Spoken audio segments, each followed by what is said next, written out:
he made his way deeper into the tundra with his new companions and the wanderers, S and Z. There were no pyromancers in Cobra's lodge, but they knew where one was. Atop a mountain sits the forlorn fortress, a gigantic thing made of black rocks. A pyromancer is there, I'm sure of it. I know a lot, you know, Cobra had said. But it's a journey. There's a caldera on the way there, I know. Big hole full of hot water. Great place, but the people? They're awful. Worse than Crow. He also mentioned that none who sought the pyromancer had ever returned, but that didn't deter Ben in the slightest. Cobra himself enjoyed the deer S had caught, and only briefly mentioned how its throat had been ripped out. He made no mention of it afterward. Crow begrudgingly ate, as did Bear and Lauren Falcon. He had hoped that more would join him. Larksvale was a large province with a warrior people who would not take him as their lord, believing him to be a murderer. He might need to hold them off if he couldn't immediately persuade them. He hoped that Brandon's lordship would be enough of a reason to make him their lord. This land was strange, and aptly named. There were freezing tundras and burning rivers everywhere. The feeling of snow falling on him next to a pool of liquid fire was bizarre, yet invigorating. There weren't only rivers and ponds of fire, there were also some mountains that were just burning. Nobody knew what made them burn, but the fire raged constantly. There was a large hole that was on fire too. There was no wood inside, just flames shooting out of it. It looked like a portal to hell. Yet, even with all of the fire, if you weren't directly next to it, it was cold. Z had picked up a woolen hat that went around his whole head, exposing only his eyes, nose, and mouth, and was wearing 3 sweaters alongside his cloak. Ben himself always wore 3 cloaks, regardless of where he was. They followed Cobra's lead up a mountainside slick with ice, while smoke or steam billowed out from the top. The mountain held back the wind a little, but at the top, nothing stopped the rushing winds. Ben's hair was flung to and fro, blowing about his head as though it were a fire. When they reached the summit, the land sank immediately into a large bowl-shaped valley, with a lake inside. Steam danced along the surface of the water, and there were a few cabins nearby, smoke coming from their chimneys and people scurrying about. On the other side, atop an even higher mountain, was a castle standing amongst the clouds. That's the one. Forlorn Fortress. We'll find our pyromancer there, trust me. Cobra had decided to inform everyone. Ben had assumed that it was the place they were looking for. He couldn't imagine that there were very many castles built in the land of ice and fire. Cobra explained that this massive hole had once been a mountain thousands of years ago, when the land was green. Pyromancers flocked there to worship the fire. At some point, the mountain exploded, and the fire wept burning tears. The pyromancers believed that the burning rivers were the fire still mourning the loss of its home. But from then, the fire was displaced, and the cold came. The ground had been white ever since, fighting the fire forever. They walked along the top, on a thin, flat ground that could fit no more than 1 man at a time. The closer they got to the fortress, the stronger the smell of brimstone became. There was an old leafless tree that took up the entire width of the path that had to be climbed around. There was a skeleton hanging from a noose on a high branch. Bad omen. Poor soul didn't hang himself, said Lauren Falcon. He hadn't stopped going on about how this and that was bad luck, how a certain shaped cloud meant it was going to be a bad day, and other things Ben knew was nonsense. The path up to the fortress had many other skeletons and corpses hanging from poles and stone gallows. Many of the corpses were charred black, and a few seemed to have been torn apart. Wild animals, probably, mused Falcon. I don't think there are many dragons about, Falcon, said Cobra. And that's it. What follows is prototype dialogue between the pyromancer T and Ben. I've been hiding in solitude, learning and documenting the elementary principles of the world. The pyromancers of old were powerful and wise, though a great bit superstitious. Elementary things? Like what? Asked Ben. Wind and fire, earth and water. The elementary things from which we are all made, all which are necessary for life. I wouldn't say that, said Ben. Take a man's wind, his breath, and he dies. Without water he will shrivel and die. Every man has his own fire. Fire, without heat, he will die. The earth is the foundational element which we plant our feet upon and build houses. What about trees? They aren't earth. They come from earth. Each element is necessary, yet even so, the fifth remains elusive. The myths are all wrong. No meditation or crystal has helped me reach the realm of spirit. If an astral plane exists, I have not found it. The spirit is the wind. Is it? I could just as easily say it is fire. Yet, even wind is material. Is that all there is? Just the material world? You don't know anything, Ben. Stop talking. The spirit world has eluded me as well, said Z, though I do feel its connection. I can feel your very life force, though I can't explain it. When I kill, I feel their life fade away and disappear. I can attest. I feel something as well, said T, though it is the fire that speaks. I can feel it, the way it breathes and lives just as we do. It told me itself in a dream about the sulfur and salt. I'm not sure whether to call this new salt snow salt or ash salt. It makes a wonderful and terrible pyromancy. It's called niter. Back in my homeland they use it to preserve meats. I know because you farm it the same way with these blood trenches. And that's everything that's in this document, everything that I wrote down in this book. So let's just talk about this half chapter. The writing in this chapter doesn't really flow at all. Like, he's talking about the people joining him. Crow, Bear, and Lauren Falcon. He had hoped that more would join him. Larksdale was a province with a warrior people that... Complete changing of the subject right in the middle. It doesn't flow at all. It's not good.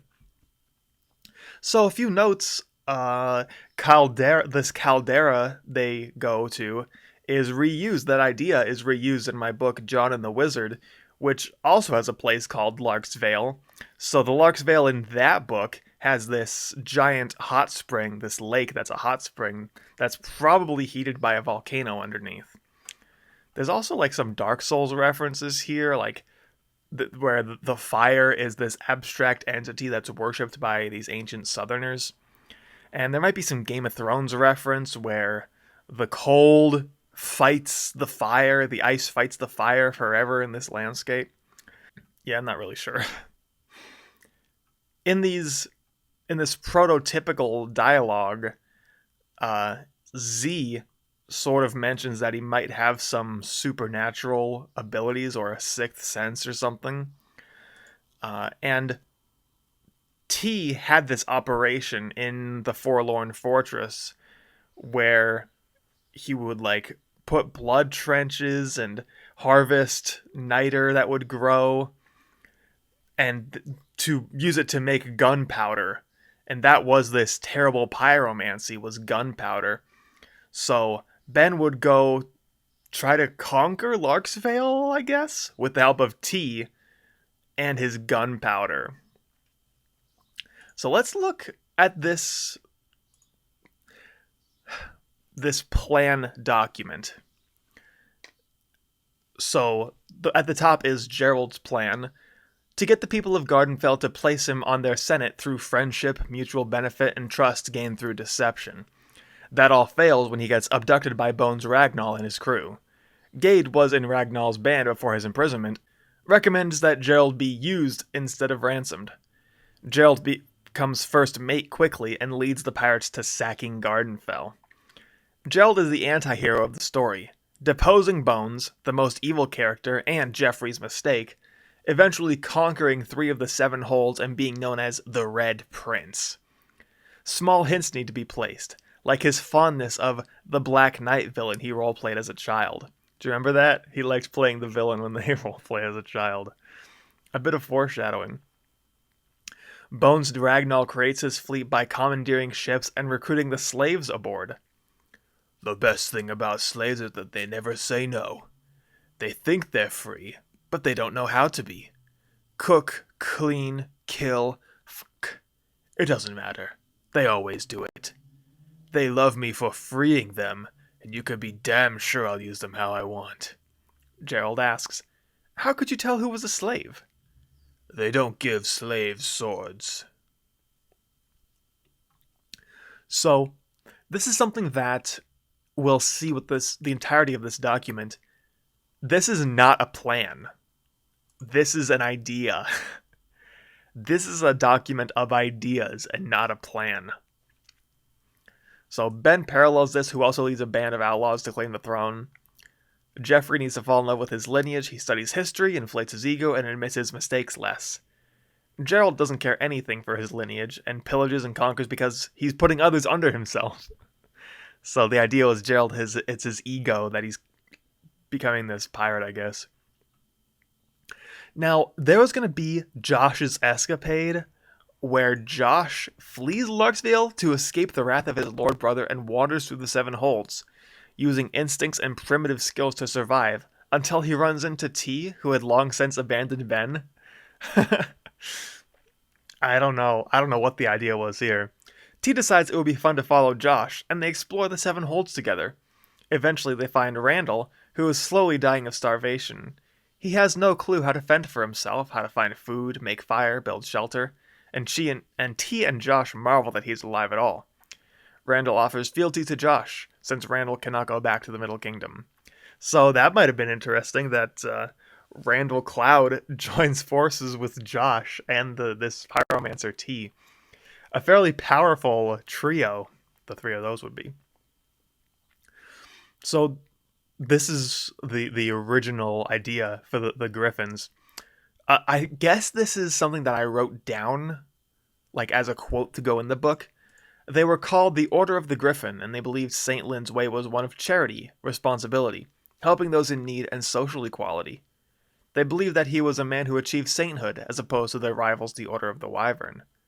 The Griffins feigned being a group of peace, but they had been found assassinating wyverns more often than the other way around. So I guess this is just quotes from the book of the Wyvern. The Wyverns believed St. Lynn was an angelic being who bestowed royalty onto mankind to rule them. Yeah, we know this. The Third Order. So what was the idea here? The self-styled True Order, named for the heretical book from which their views were proliferated. That's kind of cool, I guess. They are the Zealots, the militant faithful. Which, the Wyverns and Griffins are the militant faithful as well, so this is kind of redundant. Their way is one of power, conquest, ambition. They view King Jormy the Conqueror as a saint, being the perfect and better St. Lynn, who created more order and loyalty than either St. Lynn or King George I could ever have in their lifetimes. I guess that's kind of cool. I don't know how that was going to play in. And I guess that builds some lore as well, that this conqueror king, King Jormy, would be viewed as a religious figure. Because we do that in this culture too. There's people that lived even 70 years ago that we view as like saints. Heck, there's people that just die a few years ago that we revere as saints. We put up statues of them and we make up myths about how they were a great person and this and that. So here's like a little index of some of the drugs that I planned on maybe showing up. And some of this stuff is real. Some of this stuff is made up, but some of it's real. So Red Angel is the thing that Gerald used. A rusty, slimy mushroom that paralyzes the eater but heightens all of their senses. Joint pine tea, a mild amphetamine like Adderall. That's kind of cool. This guy that's like super intelligent, that would be what was the name of that movie? The Bradley Cooper one where he was taking drugs that would like make him a genius. I don't remember the name of it, but that's what it'd be like. This guy sipping tea all the time, and he's like this super genius, and that's his elixir. Coca berry, a diamond-shaped red berry that has cocaine-like effects. Hogweed has a sticky substance that is a corrosive anti-sunscreen. Activated when hit by the sunlight, it burns the skin. So that could end up being disastrous. And that's real. Hogweed is real. That's a real thing. That's an anti-sunscreen. I remember that specifically. Angel trumpet might be a real thing. Could be refined into a hypnotic powder. What is that supposed to be? Hypnotic, maybe. That induces psychosis. So some of these drugs showing up might be kind of cool, honestly, but I could imagine Gerald having some fun with that hogweed. So look at this. I should not, until this was done, I shouldn't have continued. The Puritan plotline, Brandon, unconcerned with Mifflin, accepts peace terms with Wolfsfield. And that's it. That's the whole plan I had for the Puritan plotline. That's not good. So here's the original idea for, as I was coming up with this for King George. King George's father passed away 2 years ago, leaving George in charge of Linwood. Linwood is a bottleneck on two great seas, making it the only way to get from east to west. So, I don't know if you're watching the video. I don't know how good you can see that. This is like a rough drawing of what it kind of is like. So there's the endless mountains up there, the Middle Kingdom here, Abercott, there's the glimmering sea up there, and there's a river right down the middle here, separating the Middle Kingdom from the Seven Holds over here. Wolfsweald, Badgerfell, Linding, Balcaster, Mifflin, Larksvale, and Abercott. And there's more land over there. I can't really see what that says. Land of Ice and Fire down here. So this is where the entirety of the story takes place. And there was something like the map is not that great. Like, why would you build a trade road between Gardenfell and the Middle Kingdom when there's a clear, massive, that is, if the bridge, which is like a mile across, is invisible on this map, this is like hundreds of miles of open sea that you could definitely build a port city and just have boats going that way. As a matter of fact, even Abercott, you can, like, goods should be flowing through Abercott, not just this bridge. The story is not very well thought out, as you can see. So yeah, that changed. I wrote this first and then drew the map. So the Middle Kingdom would have been like between this and another ocean. Like the only land, I guess, between. So it would be a literal Middle Kingdom between the west and the east. But I guess it's the Middle Kingdom is in the middle of the Land of Ice and Fire in Gardenfell, so maybe that's the idea there.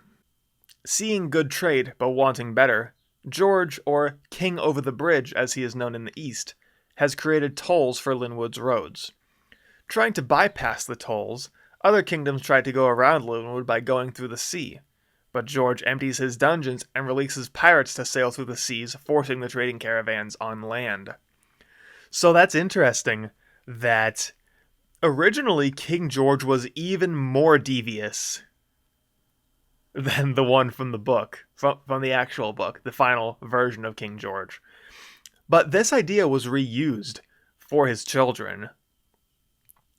It had nothing to do with the tolls, because there were no tolls. There weren't any tolls in the story.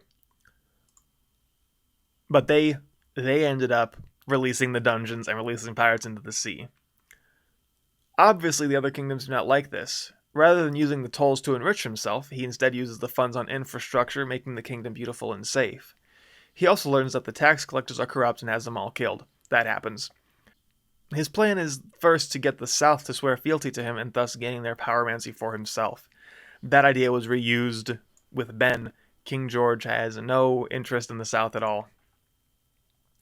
Georgine, King George's first daughter and the oldest of his children, Georgine is known for her beauty, elegance, and stone-cold demeanor.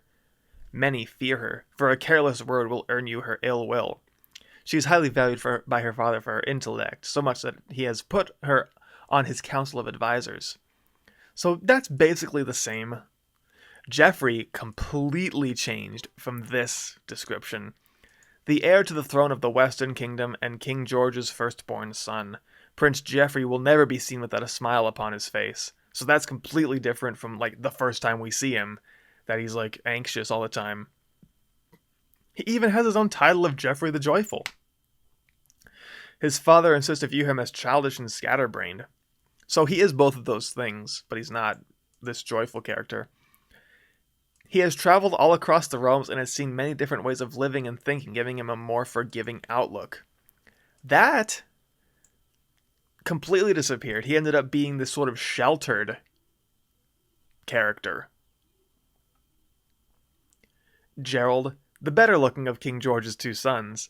Gerald is the most adventurous of the royal family. He travels around the world as an envoy, though he is truly there to gather intel on the kingdoms for his father's ambitions. He has all the brains of his sister and all the charm of his brother. He's there to gain influence in the military and, using northern law, gain control of the whole country during war. Yeah, dude, like, we had an idea of that, a bit of foreshadowing for that, talking about the Sula ship, like the dictatorship. How Gerald planned on becoming the Sula, I have no idea. There's no plan for how he was going to pull that off. Again, that's not a plan, that's an idea. Having an idea and having a plan are two different things. Ben Blacksheep, the exiled brother of the Puritan of Larksvale, Ben is accused of murdering his two younger brothers. He leads a troop of small folk and rabble through the countryside, gaining followers wherever he goes. He finds himself in the south and will rise to power there under his alias Ben Blacksheep. So that doesn't really happen. He doesn't lead a troop of small folk and rabble across the countryside. And doesn't gain followers wherever he goes. That doesn't happen. Sir Jacob changes, perhaps taking after his king. Oh, it's also spelled S-E-R like in Game of Thrones. So I'm glad I changed that, because I don't like that at all. Perhaps taking after his king, Sir Jacob is cunning and tricky, always finding ways to gain the upper hand. The Sir Jacob from the book, I'm glad we got the Sir Jacob from the book, rather than this one that's cunning and tricky. We already have enough of that. Like, we already have Gerald.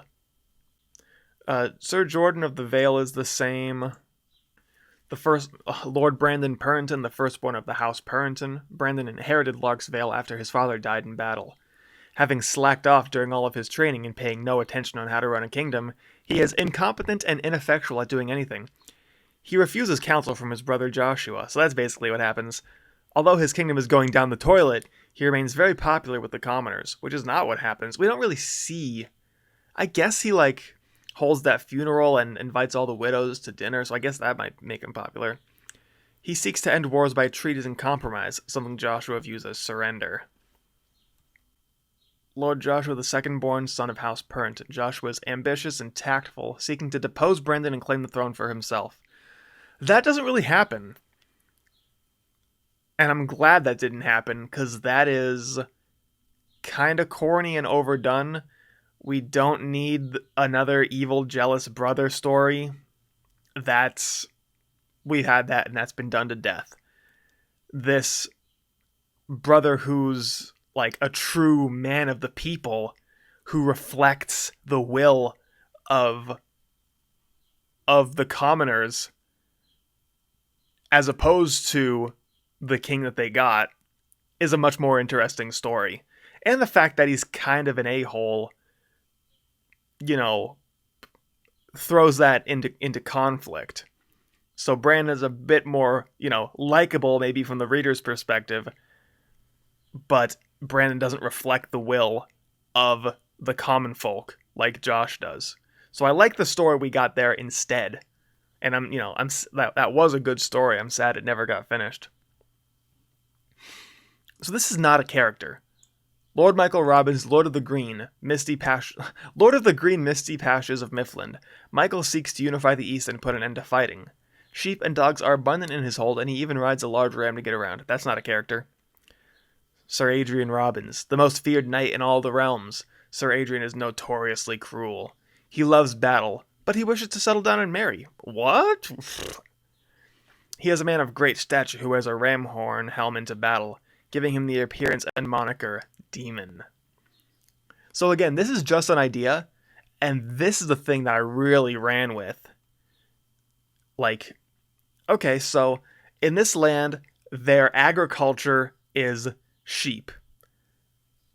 That's like where they get their money from. That's their main export is sheep.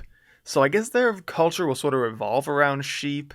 So, okay, so this guy, he'll have ram horns on his head, on his helm, and, so that'll kind of make him look like a demon. So, what if he... So that's how that, happened. I imagine, anyway. Or maybe I said, let's see, I want him to be, like, this demonic sort of character. Okay, so he has ram horns on his head. Why does he have ram horns on his head? Oh, well, maybe where he's from, their main export is sheep. So that would be like a symbol. Hey, I'm from Mifflin, where we have sheep. And he would have these horns on his head. So I don't remember which way it happened. Either way, we got there. That's what's fun about the creative process, if you will. Well, interestingly enough, William the Wizard, a wizard is one who has learned in all types of study and knows much. Yeah, great. William sits in Brandon's council, where he plots with Joshua. So William the Wizard was originally supposed to be in Larksvale. Look at this description for Lord John Hussick. He shows up in one chapter. What a disaster. This character that shows up in one chapter gets this huge description. Oh my goodness. King Salvatore, the king of the Northern Kingdom. King Sal is the archetypal Northman, favoring bright colors and grandstanding. The dungeons of the North contain heads of their executed prisoners on the walls in jars of preserving liquids. What? Z gets a sword called Riot. And again, that's an idea, that's not a plan. T. And I don't this is in the middle of nowhere. Z gets a sword called Riot in the middle of this character, dump. T, a wanderer pyromancer who got banished from the Wizard College in Adavi. He now hides in the haunted castle known as the Forlorn Fortress, where he studies the elementary principles. The fire speaks to him, supposedly. His assistant is Mule. He rediscovers black powder. So we never actually got to see T. We got, that sample idea prototype dialogue, but we never actually got to see T himself. This is funny. I guess this is all the Rovskar family. Ralph Rovskar, Ronald Rovskar, Roland, Rollo, Raymond, Randy, Roger, Rufus, Richard, Robert, Roy, and Ray. So I just wrote all these names down. Ray Rovskar, Roy Rovskar. I guess the Rovskar family were going to be a lot more important, maybe. And this is just a quick description of all of these Gardenfell senators. And I don't even think I have them all. Old woman, Cecilia de la Rosa, First Estate. Grim, serious, dedicated, cold, easily angered. Gaunt bearded man, Vicente del Torre, Second Estate. Grave, reserved. This is not... Fourth Estate, Oscar Cabal. He doesn't even get a description. Sixth Estate, Ramon Dengra. Girl with short hair, Joanna Vila, Eighth Estate. She's friends with M and is actually evil. She wants to destroy half the people there. Who's M? So I had this plan for another wanderer named M. I don't know who that was supposed to be. I never wrote down any notes for this M character. I just wrote, she's friends with M and is actually evil. Who's M? I don't know. Assume. It's safe to assume M was a wanderer along with Z, S, and T. Yeah, I didn't write anything about that. The hooligans. Yeah, I wrote only 4 hooligans, and there's supposedly more in that tavern, but these are all that I wrote down, and these are the only ones that join him, interestingly. uh, Lauren Falcon, the guy who takes everything a little too seriously, I sort of actually liked how in that chapter he was very superstitious. Oh, that's bad luck if you see a guy like that. Oh, you see that cloud? That's bad luck. Things aren't going to go good today. That's actually kind of interesting. Let's see. Randall Cloud, an orphan who was raised. That's supposed to be raised. An orphan who was raised in a Adavi by wizards. The wizards altered his growth through his childhood and gave him peak human abilities as well as enhanced senses of smell. Able to follow scent trails, smell pheromones, enhanced sight for not only distance but darkness and heat as well, and heightened hearing. He also does not require as much food or water or sleep as a normal human, though he does need to sleep for 1 week for every 2 he is awake. Nothing really about his personality, sort of just his power set. Look at all these pyromancies! Gunpowder, fire salt. Whoa! I had this entire thing about pyromancy, and yeah, this is going to be awesome. And I wrote down 2. Not good, not good. So, these different holds, not a whole lot description of stuff here. Linwood. Archers, crossbowmen, and fencers make up Linwood's small military of about 10,000. We know that changed in the writing process, where King George, he says, I have 40,000 archers in this side of the kingdom. So that changed, obviously. In the middle is a small river that flows from the top sea to the Sunset Sea, making Linwood the only way to get from east to west by land. So that's probably in the original form, where Linwood is probably like this diamond shape island in between the west and the east, with like bridges on either side. I'm guessing that's what it was supposed to be. The river also makes the land lush and rich agriculturally, making it highly self-sustaining. The people here are calm and mild-mannered and very polite. The king has bannermen under him who are a part of the kingdom. So, sort of just names of stuff here.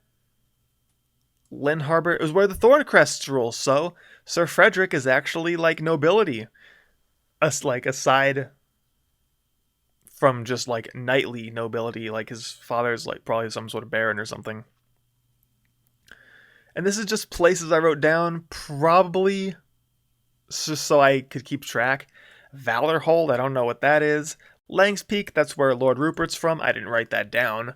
Warren's Place, that's where the tournament takes place. That I didn't write that down either. Rueda in the north. Prado in the north. Tibro in the north. And crocodiles. So all these places are mentioned in Gerald's first chapter when he's looking at his grandfather's stuff. He's like, oh, you got that in Rueda. You got that in Prado. Mifflin. Axes, halberds, and plate are what the soldiers of Mifflin don to battle. Mifflin is filled with rich plains where thousands of sheep roam, making meat and wool valuable exports for the livelihoods of the people. The locals are fierce and easy to anger, with half of the population joining the military and the other half being farmers.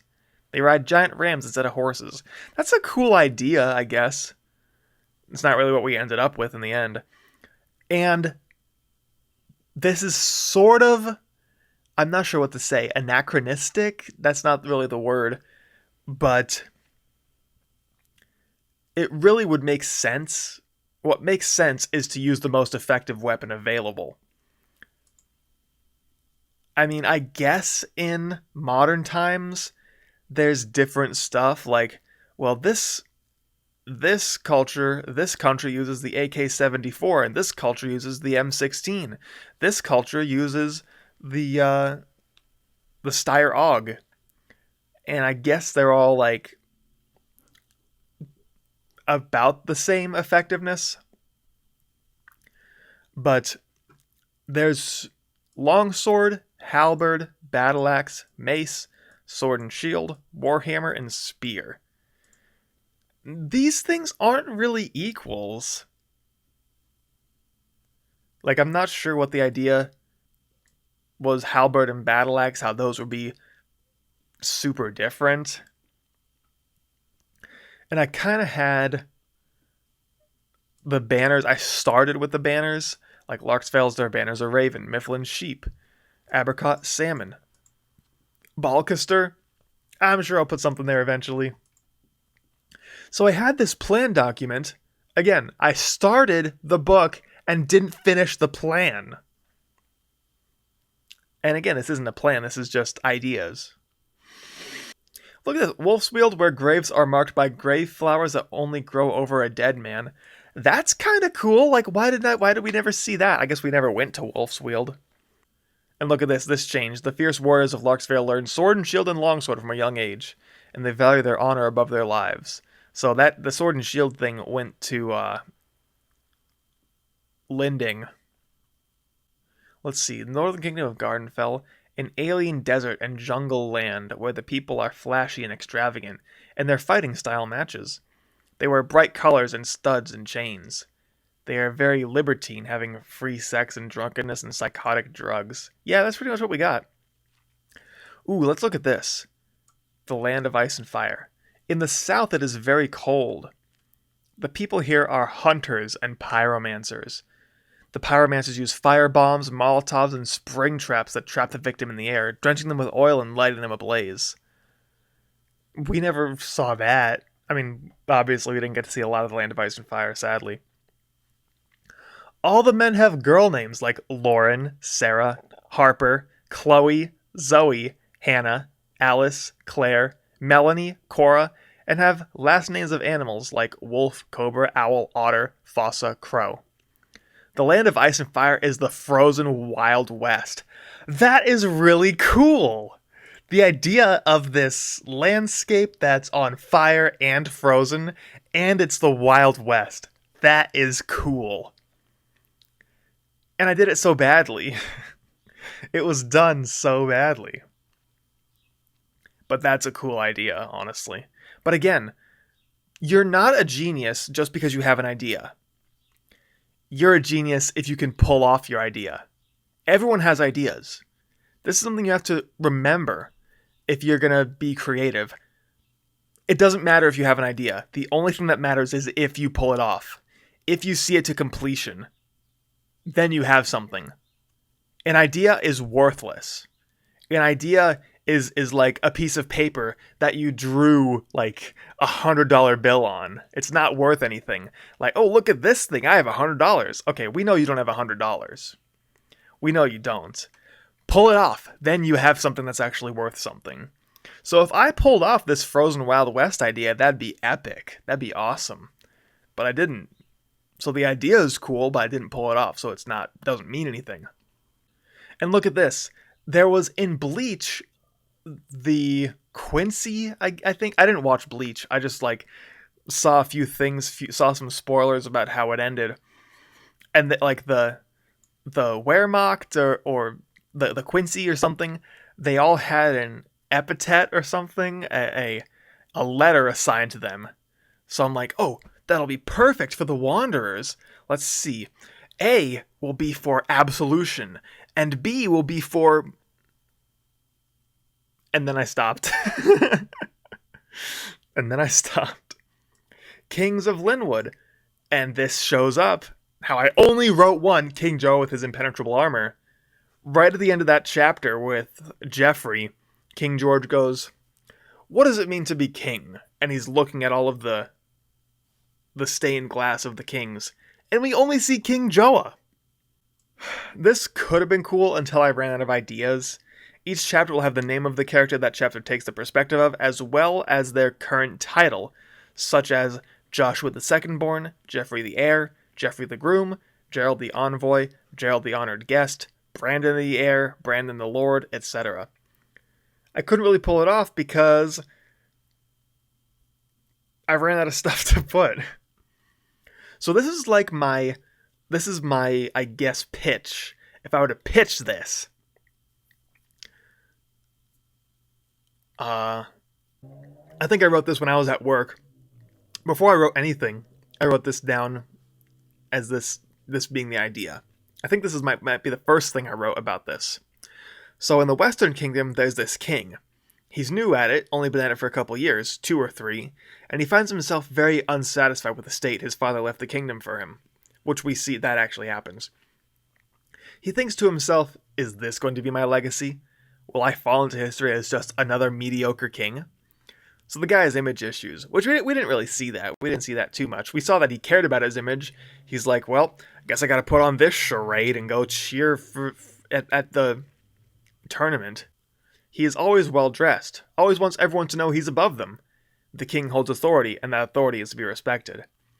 Now the kingdom is not a poor place. It's on an essential trade route, sandwiched between the ocean and the sea, making it the only way to get east to west on land, which, was scrapped. That was a big thing in this early idea about the Middle Kingdom actually being in the middle of something. So they get a lot of people from all around the world coming here, buying and selling, probably more than any other place in the known world. King, his name is George, by the way, King George has been a prince all his life. That's a weird... Why did I write that note that way? His standard of living is the highest there is for anybody. He's been the prince, the heir, of the richest kingdom in the world. But it's all he's known, so anyone who doesn't live like him he considers poor. But rather than use that fact to bolster himself, he views that as an injustice. He sees these people who live in houses where the rest of the world are in tents and huts, and he takes pity on them for being forced into the slums, and he blames his father for it. We didn't see that. That didn't happen in the story. That idea of legacy kind of shifted onto Geoffrey. Geoffrey started having those thoughts. How am I going to be remembered? That sort of became his thing. Shift over to the East.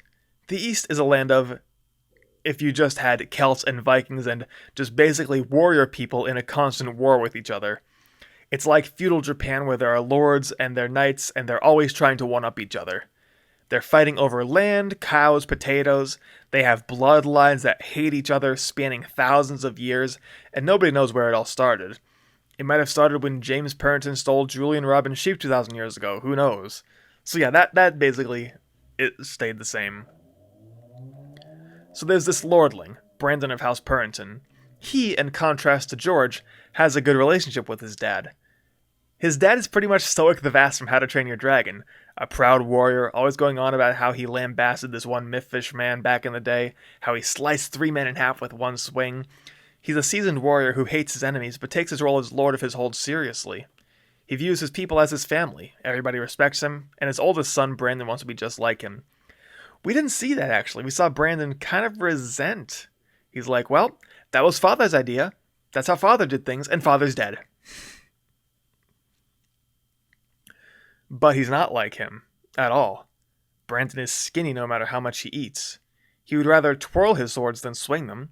He's clumsy, he's always messing things up. But his heart is in the right place. He's spending his spare time building fences for widows and taking meals to sick people. He's very nurturing and he wants nobody to have to go without. He will never be the warrior his father is, so he can never command respect like him. But his values mirror his father's. This contrasts with George, who hates his father and who wants to overhaul the kingdom.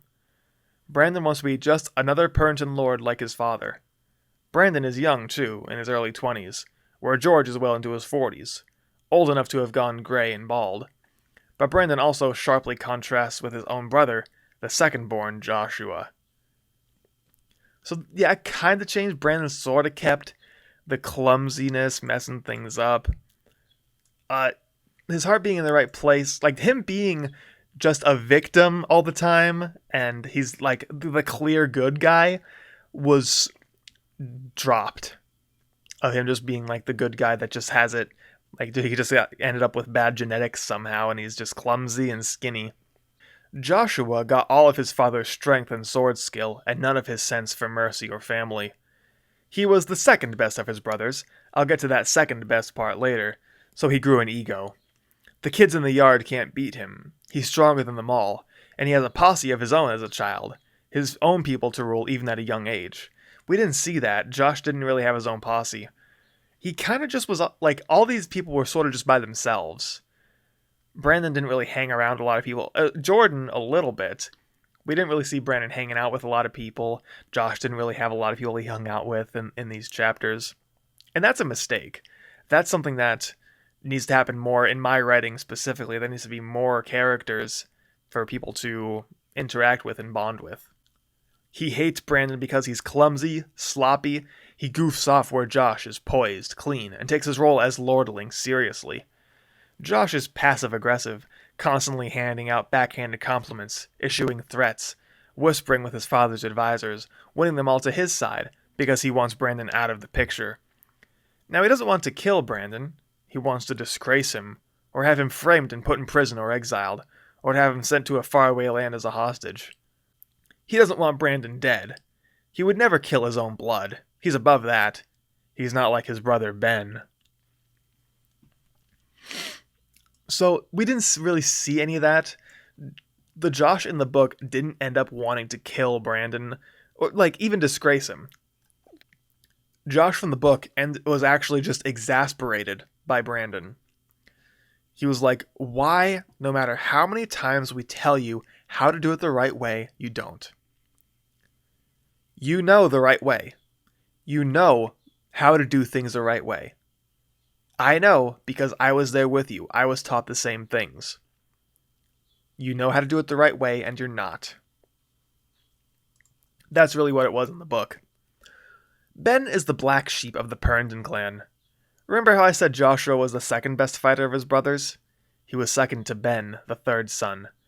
Ben always seemed to get the short stick. Brandon was the favorite, Joshua was the smartest, but Ben was the best fighter. But Ben won all of his fights because he was smart, like Floyd Mayweather with a sword, slipping out of the way of huge overclocked swings common in a brutish culture, and counterattacking swiftly with pinpoint jabs to the gaps in his opponent's armor. He was not popular for that by any means. The way he fought made his opponents furious, so they would overclock their swings even more and make it easier to beat them. He was told he was a coward, that he was craven. They told him he was cheap, basically. And we kind of saw that a little bit. We mentioned things like, even dodging was considered a dishonor. That's like you're being a coward if you dodge. They couldn't figure out how to beat his style, so they told him he was cheating. So something happened along the line that he ended up killing his two younger brothers, so he was disgraced, exiled. I hadn't planned at that time the sleepwalking thing. The sleepwalking thing is honestly kinda dumb. Even though the real Ben in real life sleepwalks, so that's a nice, fun fact. It is stupid that he would kill people in his sleep. Now, nobody really knows why he did it, or if he truly did it, except for him and his father. Whenever someone recognizes him, he talks like he did, never giving a hint as to why. So he talks as though he did kill them. If a guy at a pub came and said, "You're Ben Blacksheep, Lord Puritan's disgrace. You really killed your own brothers?" He's like, "If I killed my own brothers, what makes you think I'll let you live for talking to me that way?" That happened. Ben said that to King Cobra. "If I killed my brothers, what do you think I'll do to you?" So Ben's got issues. Yeah, I wish the Ben character was better. Because real Ben in real life is like a very big personality, along with Josh. Like, Josh himself is a big personality. Real Josh isn't mean. This is just to contrast him against, kind Brandon. So, again, don't get upset about that. So the revenue has been down in George's kingdom, so he has the tax collectors investigated. Surprise! tax collectors are corrupt. So he has his son, Geoffrey, heir to the kingdom, dish out punishment. So corrupt tax collectors are gone, but revenue is still down. What's wrong? There's less trade because there's a war in the east. People are taking boats to get their goods around because it's safer. Well, we can't have that, can we? So he conquers a long stretch of the east to make a trade route, and releases every one of his prisoners and releases them into the sea. Nobody will be trading in the sea now that there are a load of pirates in the sea. The releasing thing happened, and that would make more sense. That pirate thing would make more sense if it was explained that way, but it wasn't. So, if trade was going by sea instead of through the land, that plan still doesn't make a whole lot of sense. It would make more sense in like the diamond-shaped Middle Kingdom between East and West, and not the Middle Kingdom just being the West. So this was, I think I was at work, and I just wrote this. This is the first draft, I guess. King George. The king was seated on his throne of curling vines and wood as they brought the accused before him. Unhappy that his time of leisure in his library had been interrupted, he sat massaging his temple up to his hairless scalp. The man standing before him was bound in manacles, and 2 men of the city guard held him by his elbows. "Why have you brought this man before me?" "He is here to face judgment, your grace. He was found with another man in his bed." So he calls him your grace, like they do in Game of Thrones. Josh himself actually sent me a chart. Sort of just out of nowhere. I think he read this and then sent me the chart. There's like a chart. Okay, the king is called your majesty. The prince is called your highness. A duke is called your grace. But in Game of Thrones, all the kings are called your grace. So that's why I wrote it that way.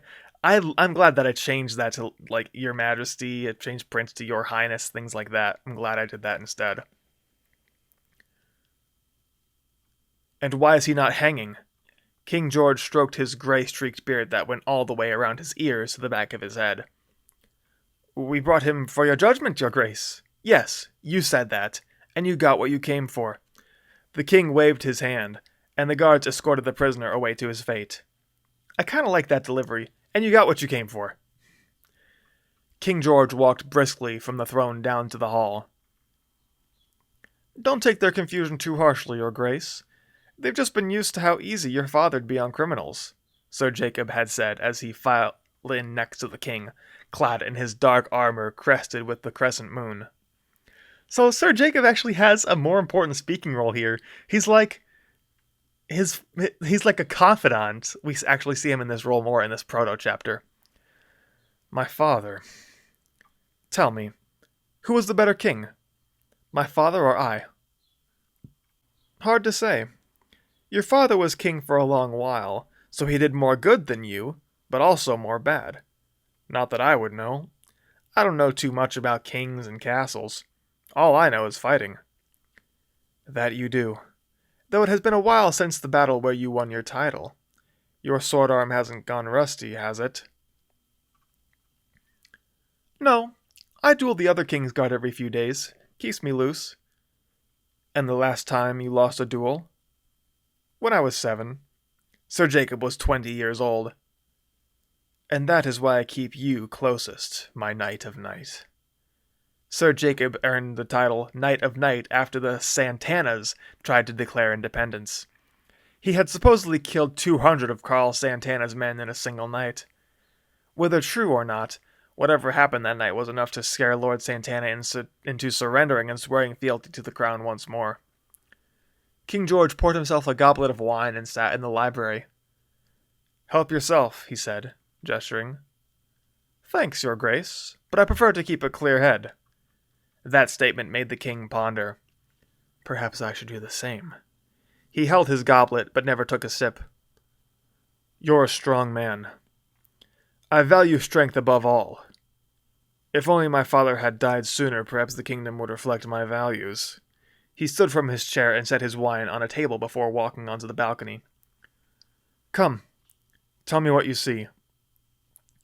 "I see the bridge, trees, houses, roads, and what do you make of it?" The king has always liked Sir Jacob's simple view of the world. It also tended to make more sense than the platitudes of his own advisors. It's nice, but not great. My father made a nice kingdom, but not a strong one. Our people live mundane lives where they eat bland food, sleep on rocks, and die, thanks to my nice father. What being nice has brought us is an army the size of one of the diminutive eastern lords, though we are a kingdom. I have had enough of being nice. Tell me, how many men have you defeated by being nice? That would be 0, your grace. What would have happened if you were nice to those 200 men that night? I'd be dead, I'd say. The king turned back to the library, and his knight followed. Precisely. I could make the kingdom strong. Send for the master of coin. I'm going to have him build toll stations on the bridge. Tolls? What would that do? I don't expect you to understand.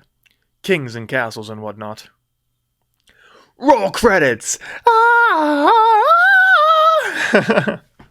So this is the first chapter I ever wrote. This is like 800 words? Oh, wow.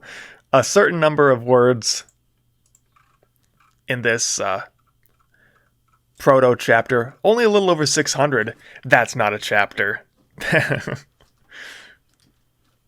But, I actually kind of like this. I like the relationship between the king and Sir Jacob in this early version of this chapter. And something happens, like he sentences the man to death for being found with another man in his bed, which is something that, a modern reader would read and go, oh, whoa, no, right? With our modern sensibilities, we'd realize, whoa, this guy is, no, This is the tournament seed where there's all these things here. This is how the tournament goes down. I just organize it this way. And this is this junk chapter from Gerald. I guess we'll read this before we end. Clack! Gerald had beaten another one. This time it was a black-haired man with a black mustache, who looked like he could have been 100 years old from the wrinkles in his face. Nevertheless, his smile was bright when he had realized he lost. I cannot believe it! This one is a strong opponent. A small crowd had gathered around him, and reddish-skinned women with black curly hair and hungry eyes crept as close as he could. They smelled like sunshine and sugar, and lust. The oppressive force of their desire weighed heavy on Gerald's chest, and he felt like he was being devoured by their stares. He was exotic in this land, anyway. He was something they didn't usually see. One behind him with a bright pink dress had leaned right on his shoulder. Her hair tumbled down his arm, and the warmth of her breath was on his neck. Another who wore a green, deep-collared shirt had stood close to him, her breasts right in his face. That made his heart race, whether for excitement or panic he could not tell. Another sat on the floor next to him, and had rested her head on his knee. He had been given attention in the past, and women had shown interest in him, but they had never touched him like this. He was fairly certain some men were looking at him the same way, but none had touched him. Prince Inigo laughed and clapped. Can this man be beaten? Hail! Hail to Prince Gerald, the supreme strategist! At that, the woman at his side on the floor wrapped her arm around his leg and gripped it softly, and the one behind him kissed his neck. He wasn't sure if it would have been rude to tell them to stop, and he wasn't sure he wanted them to. Gade was on a seat being given attention to by at least 3 women. Women are very different here, to be certain. There must be a way to use this. The old-looking man waved his hands. Now, I want another go at you, your highness. I am sure I can defeat you if I try again. There was no way that this man could ever beat him. Yet, he decided that he might be able to learn more about these people if he continued. Very well, and I shall wager that your defeat will be in less than 20 moves. I will double your money if you win, and if I take any more than 20 to beat you, I will not take a single coin. The woman around his leg got on her knees and whispered into his ear, If you beat him in less than 20 moves, you can have me tonight. He did not want her, but he might be able to learn about Gardenfell from having her alone. Then Prince Inigo spoke up. What are you saying to him, sister? Leave our friend be. Sister?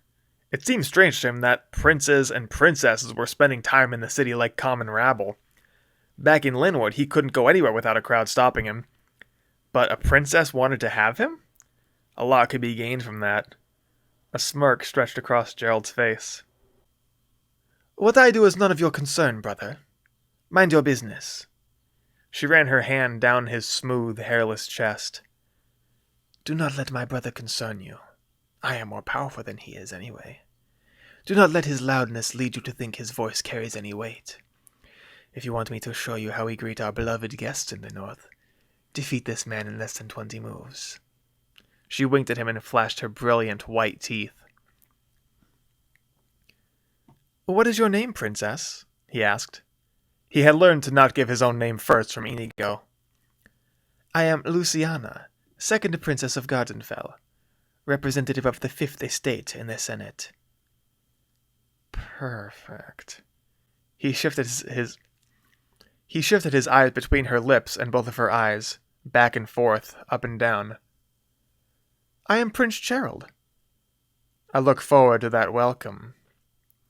He won that match in 13 moves. Princess Luciana took his hand and squeezed. Come, Prince Gerald. Come, and I will show you the rose. He wanted to shout out to Gade, but he knew that Gade wouldn't have heard him, or cared, and that Luciana was going to tell him to leave his bodyguard behind anyway. He knew that whatever happened next, she would want them to be alone. It was a hike to get to the rose. And that's the end. At this point, I kind of realized, wait a second. I don't want Gerald to meet Luciana this way. Even though I kind of like we get a bit more of Gerald kind of being like this twink Chad who's just being assaulted, accosted by women. He's sort of just letting this happen. And I'm like, no, that's not right. Gerald is a weirdo. Gerald doesn't like sex. Gerald, doesn't have a sex drive. He has a murder drive. So he shouldn't be sitting back and enjoying this attention from the women. So I just took this whole chapter and I'm like, no, we're getting rid of that. And I've done that before. There's a similar thing where there's a chapter that's like 12,000 words long from John and the Wizard that I just scrapped. So this has been, I've been recording for more than an hour now for this last episode, going over this, but I figure it's important, take some lessons from this. So especially, this is like my blueprint for this garden that I was going to plant. I'm like, I'll do the garden style and I'll just, as I have ideas, I'll throw them in. Not a good way to write. It's good to, people will say, have your ending and then work backwards. I'm like, okay, I have an idea and then I'll just see where it goes. We'll see how it ends later. I didn't have any ending planned. I had nothing to work towards. This could have just gone on forever. And eventually, this garden, really quickly actually, it grew out of control and there's weeds all over the place and I don't really know what to do with this and that, and there's no clear direction because I don't know where I'm going. So this has been the Storytime Saturday podcast, Kings and Castles edition, where I just basically decry George R.R. Martin's style of writing, the Gardener style of writing. And sadly, a lot later than I did. George R.R. Martin's a much more skilled writer than I am. But George himself ran into this problem, as I've mentioned before, that the garden got too big and there's weeds growing here and there. And now I couldn't tell you where it's going to end up. I know I've mentioned this before, but I don't know. I couldn't tell you what Gerald has to do with Ben, has to do with Fari, has to do with Brandon, has to do with Georgine, what that has to do with Josh and Randall Cloud, what that has to do with Jeffrey. I don't know how all that meshes together. And that's what you have to know. You have to know that to actually make it work. You have to have a plan to do that. You have to have an ending in sight. You have to have a destination. Otherwise, you're kind of just wandering around. So, this is the last bit of this, and this is really the biggest thing that I have of my unfinished works. I have more unfinished works I could show you, but I don't know. None of them are really as good or as interesting as this. I guess maybe I could show you some, but I think the real plan going forward is to have Mandy Season 2, The Girl with the Guns Season 2. So, we're still doing Storytime Saturday. I still want to have a Saturday publication about writing. So maybe new writings themselves, like the new writings, like they were back in early 2021 with The Girl with the Guns. So come back. Make sure you subscribe to the channel, because we do fun stuff on the channel. We're playing video games and doing all sorts of fun stuff. So I have socials, like I'm on Odyssey, I'm on Spotify, Wattpad. All that's down in the description on YouTube. So, help me grow. Go and follow, make accounts there and follow me, and go like all the stuff on there. Make a burner account. Okay, maybe I'm not saying for you to do this, but make a burner account and go like all my stuff. So I'll see you. This has been something. This has honestly been kind of tough to do. It's been kind of tough to go through all this again. And it's kind of embarrassing too, honestly. I kind of have to put my pride to the side to do this. But I'm glad I did it, and I'm glad I was able to talk about this. So, that's been the Storytime Saturday podcast, Kings and Castles edition. I'll see you around.